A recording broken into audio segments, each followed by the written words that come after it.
evening. Well, it's evening for me anyway. Ugh. The hardest part about going abroad is sorting everything that you need to have done before you go abroad. And we're off in a couple of weeks or so. And it's just one of those where the list is massive. Bit of a time crunch. We've just had an underslung gas tank fitted as well, which was postponed by a week due to the company sending the pipes but not the tank. They forgot to send the tank. So that was sorted, and we've just had the gas tank fitted, which then led to Paul and I heading off to the local garage that does the LPG and asking very nicely if somebody could please show us how it worked. And this is a YouTuber's fault, okay? I have watched so many YouTubers that scream and jump backwards when the tank fills on the sort of hits full and they go to release the nozzle. And I just wanted a grown up to show me how it worked before I had a go, just so that I did end up screaming too. So we've got that done. And I've got a new dash cam. That was a saga as well, but that is finally sorted. I've done the last couple of mods that I was going to do. I have one left over, but I think the kids can put up with not having a curtain. I'll just get them sleep masks. It'll be fine. But we sorted out the over cab shelf. Turns out it really did need a ledge. It did need a ledge on the edge of it. Which the kids are good at catching. Ever the bonus. So that's now sorted. So everything there is ready to go. So now it's just getting all the little bits sorted. And there's some bits I've had to get done in advance. And I've got some tips. Not many, but I have got a couple of tips. So yeah, here goes.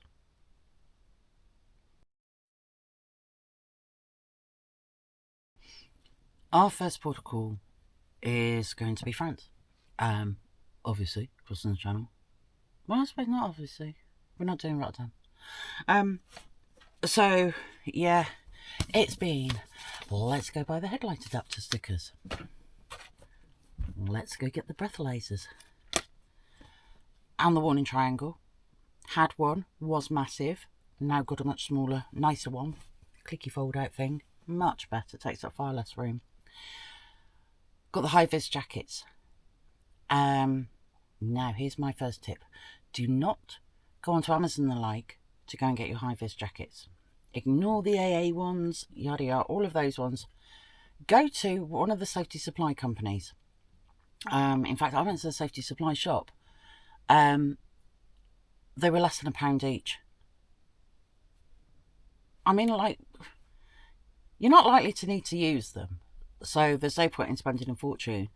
But yeah, I just went to a normal safety supply one for, you know, does all builder's kit and that, and got them online for that. In fact, I think the postage came into more than what the jackets actually cost. So yeah, so that's tip number 1. Go hunting for them. Yeah, just a safety supply.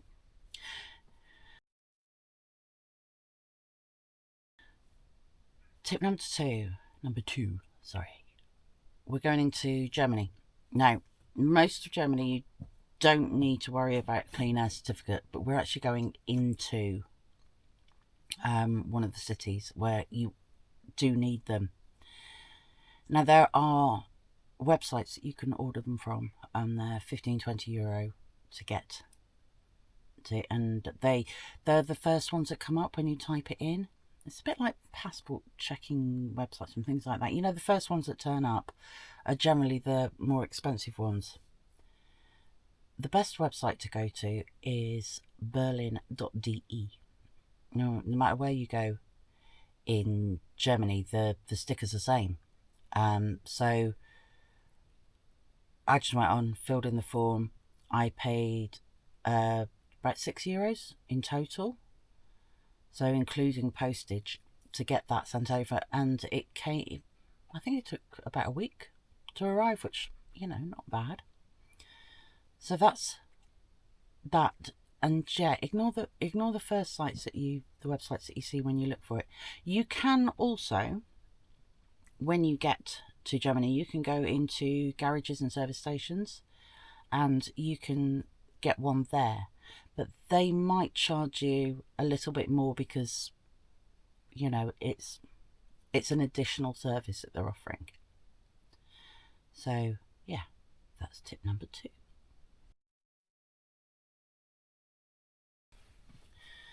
So tip number 3, bit niche, not for everybody, just for those of you that are dairy free like me, because you can't take dairy across to France, so you know, we're on a winner there already.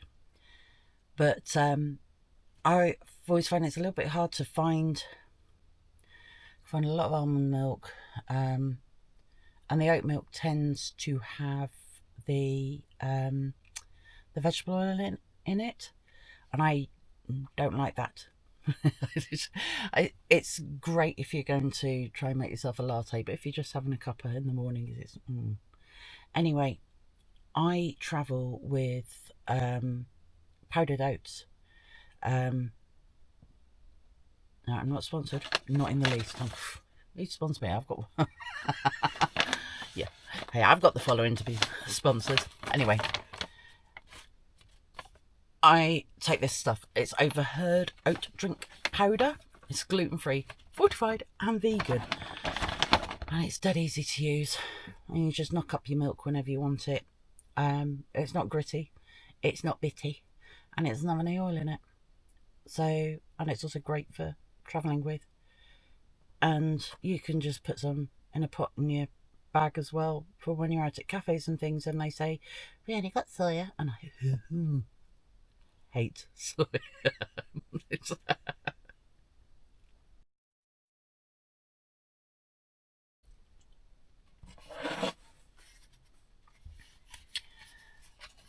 And tip number 4 is these little desk fans, rechargeable. They're triple. Got them on Amazon. My mother pointed me towards them because they live in Sardinia and it gets a bit warm there. So I've got these little fans around, and I have to say, I bought one to give it a go. I think about £8. Bought one, absolutely brilliant. So yeah, immediately ordered another. And when we're not using them, they'll sit, so when the girls are travelling they can blast themselves.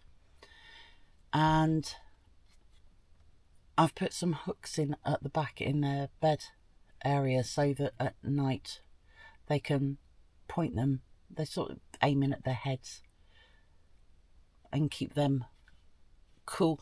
Because in this van, even though we've got 3 windows at the back, all of the windows open below their bed.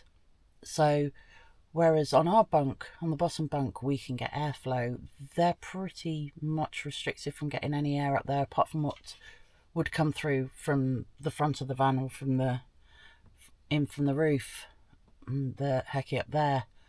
So I thought it probably nice to give them something like this.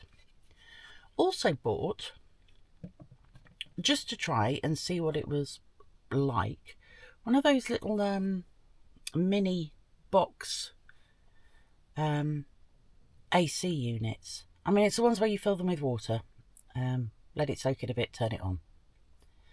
And thought, well, we'll give one of those a go. So picked one up in town. It wasn't expensive.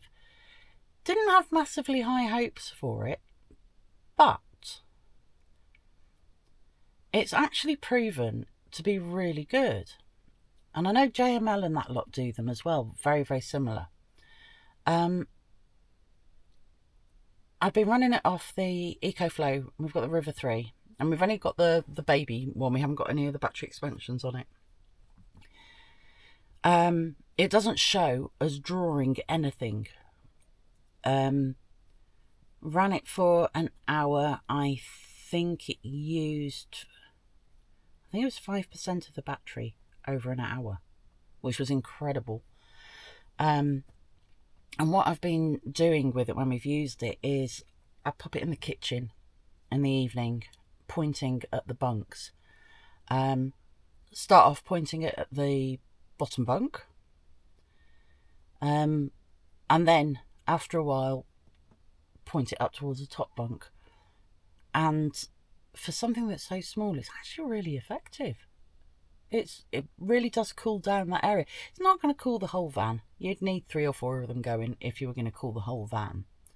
But if you're just cooling an area that you are in, then it's absolutely perfect. And I think it was about £25. So they are worth looking at. Just don't expect it to be like the freezer department in Iceland when you turn it on.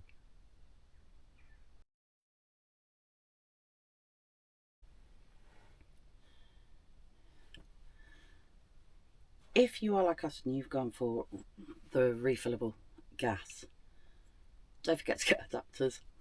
I think we've got I think ours a gas low.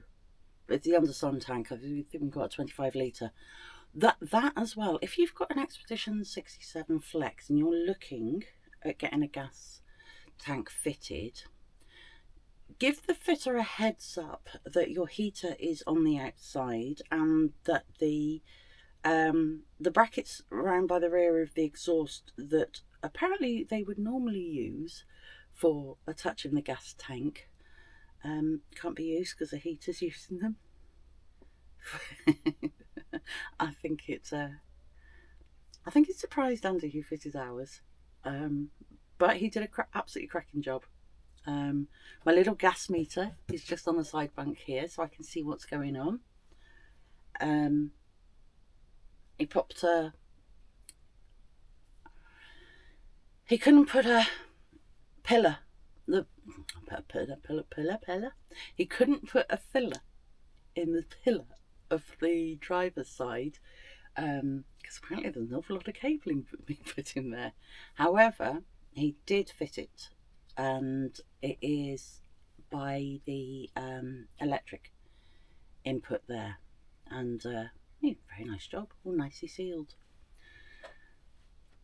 But then you need one of these. Well, you need one, you might need several.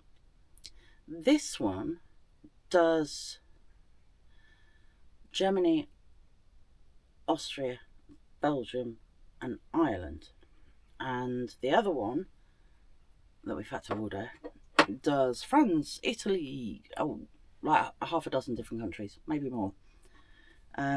So yeah, make sure you've got those,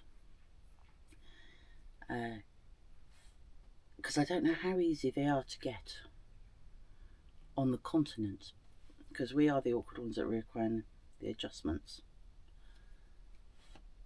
So yeah, that's another handy tip. Make sure you've got one of those, or 2 or 3. You can buy a set. You can buy a set, 30, 40 pounds for a set, but we just went, for the time being, we'll just get the 2, because it's,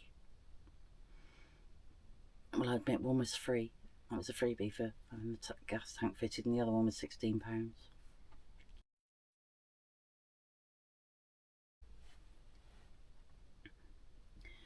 Now for interneting on the continent, I know you can get like Vodafone Passport, or you can buy minutes for abroad, but it's not particularly cost effective. So if you're with a company that does not offer European roaming as part of your data allowance, then you've got a couple of options. And funnily enough, we're using both of them. So, one, I've got a little mini router. When we land in France, I'll pick up a data sim there, and that will do the kids while we're travelling, that they will still be able to have internet. And then for me, I've gone with, who did I book it with? Holafly? Holafly? Holafly. £35. If you have a look on their website, like when you Google it, if you put in Holafly discount code, it gives you one of their own, which is 5%, which is the same as, when everybody says, oh, you can use our discount code, it's always 5%. Well, Holafly are already there. You don't need to go and watch anybody's video or remember anybody's code. You can just go onto the website, follow that link. It's a lot easier. So it's about £35, and that was for 2 weeks unlimited data. Get to keep your WhatsApp number, which is great because that's what the majority of my calls come through, especially with family. So yeah, try and just keep it simple. I'm just going to get one as soon as I get over there. Pick up a SIM card, nice and simple. You can get them in the newsagents. You can get them from the e-shops in Calais, or you can pick them up a lot of the time just in the supermarkets.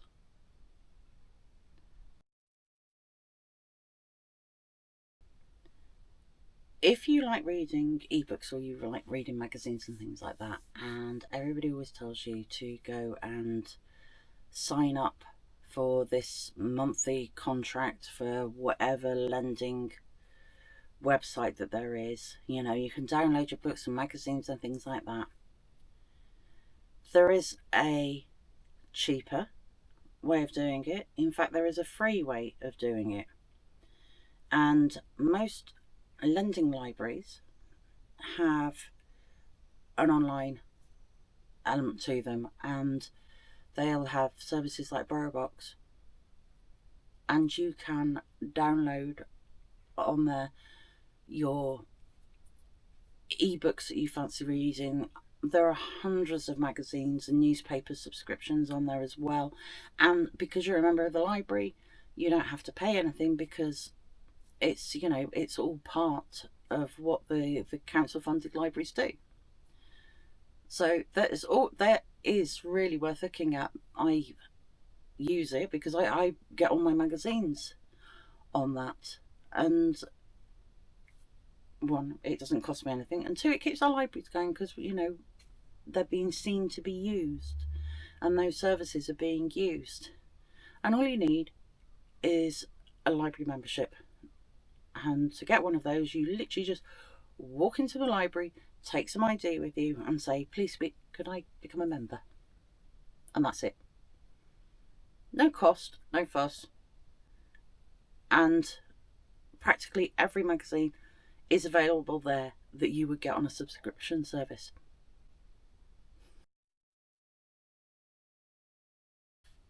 So we're going away for a fortnight, and so far I have booked 2 campsites, 2 nights on each.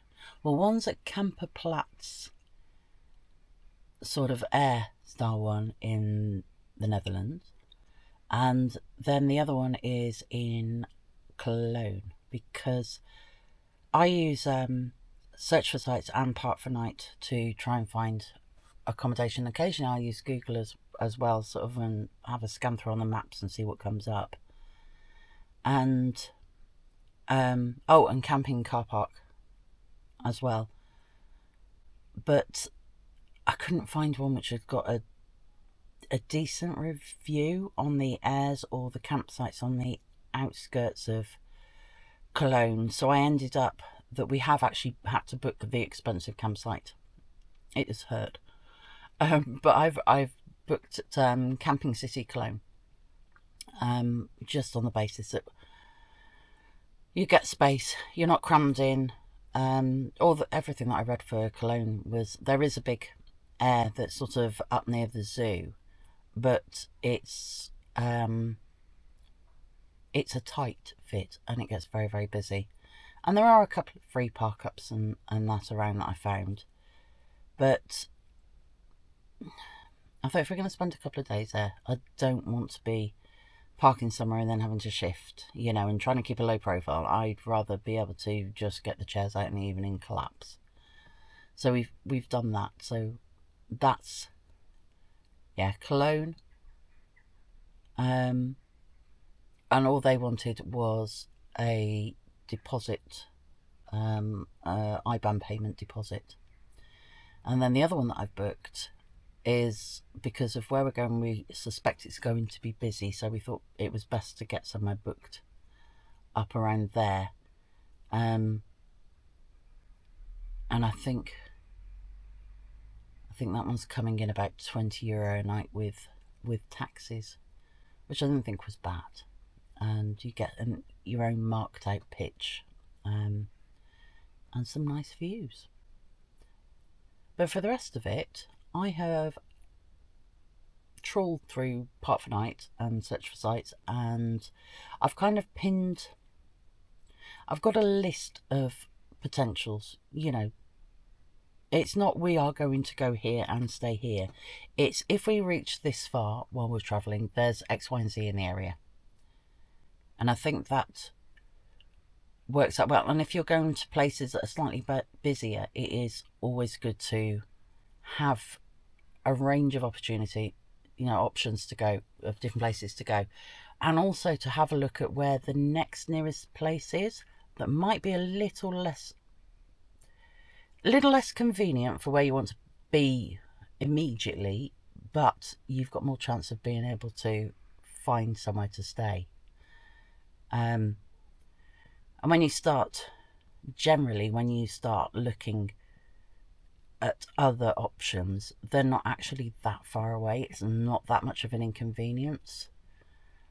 You might have to double back on yourself, or you might have to travel on, put half an hour in the morning to get to where you want to be. But always travel with a good list of options.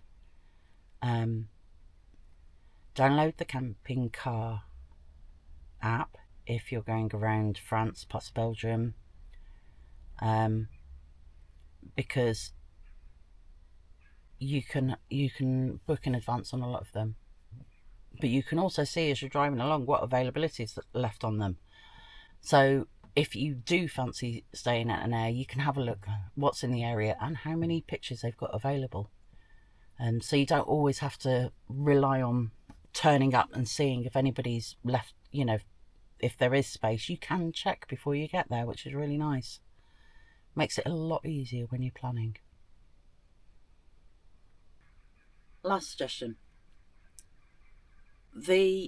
Not all taps, especially in France, not all taps have the screw, the threaded end to them. So sometimes you'll get there and find that you would struggle to get water with your hose. So we travel with just one of those that fits over the end and then tightens up, a little key tightener on the side of it, so we can connect the hose onto that one. Hopefully, it's a touch wood, it fits all the taps, but we do carry a water container. I think it's a 15-litre one, so we might have to take a few trips, but that's not too terrible. And in the van, for when we have to fill up like that, which we do at home because we we haven't got long enough hose, from Screwfix, we've got a elbow joint for guttering, and it fits absolutely perfectly into the water filler. You stick the fatter end in, the one with the fatter ridge around it, poke that end in, and then just pour straight through, and it's leak proof and really easy to use. The only thing you can't do, but I suppose you couldn't do that with a hose either, is check your water meter at the same time. I do have to say that Auto Trail water meter is abysmal. Freaked Gothica out the other day when we were flushing the tank through, that it went from it sat at 50% for ages, pouring the water in, and then all of a sudden it went 75, 100%, whoosh out the bottom. But you know, we only lose a little bit.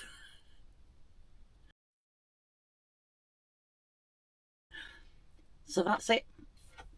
I am going to I've got a couple of more days away, just day trips. There's a couple of things going on locally, and then we're off and see what adventures we can get up to while we're away. Got a few places pinned that I'd really like to go to, and everybody else has pinned a few things they'd like to see as well. So it's pretty much tailored around the entire family and what they fancy. So we shall see how that turns out. But I'll see you soon. Don't forget, like, subscribe, comment, ding the bell, leave comments, help me grow. I like a chat anyway. And I'll see you next time.